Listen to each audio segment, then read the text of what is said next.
Seconde, c'est parce que ça m'énerve excessivement de croiser des gens qui n'ont jamais entendu parler de bagnole mais qui te disent, sûrs de leurs convictions, ouais mais bon c'est Mercedes de toute façon donc... Ah, Mercedes, c'est fiable? Bah, c'est vrai, avec 25 ans de retard, mais c'est vrai. Voilà. Du coup, faut juste pas se fier à juste l'idée reçue que tu en as. Oui. Ça a peut-être changé. Et on en retombe à cette fameuse histoire de Dodge Qualitat. Si vous avez à peu près nos âges, un peu moins de 30 ans, vous vous souviendrez souvent de ce Dodge Qualitat.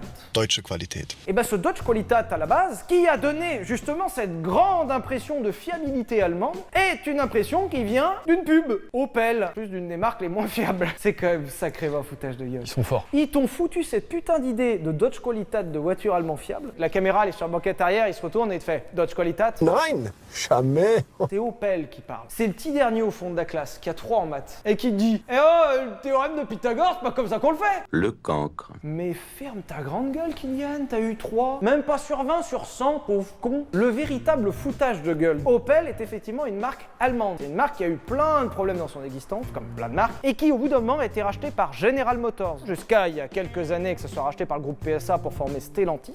Opel était une propriété des Américains. Donc, les Opel qu'on avait chez nous, déjà, en Grande-Bretagne étaient vendus sous la marque Vauxhall, en Australie étaient vendus sous la marque Holden, aux États-Unis c'était vendu sous la marque Chevrolet, sous la marque Saturn, et chez nous c'était vendu sous la marque Opel. Pourquoi? Parce que les voitures allemandes étaient les voitures qui avaient l'image de fiabilité la meilleure, notamment à cause de Mercedes et de BM, un petit cousin juste en face. Bah non, en fait la voiture c'est une voiture américaine. Genre littéralement le premier Opel Zafira, c'est principalement une voiture américaine. C'est un moteur américain, c'est une boîte américaine, c'est une base américaine, c'est une voiture américaine. Ils te vendaient ça sans honte en Dodge Qualitat. Y a rien d'ingénieré en Allemagne. Tu te fous de ma gueule, Helmut. Tu te fous de ma gueule. Et littéralement, à force de matraquer en termes de pub, Opel, qui était une marque qui vendait des voitures américaines, bah t'as foutu dans le crâne que la Dodge Qualitat c'est fiable. Non.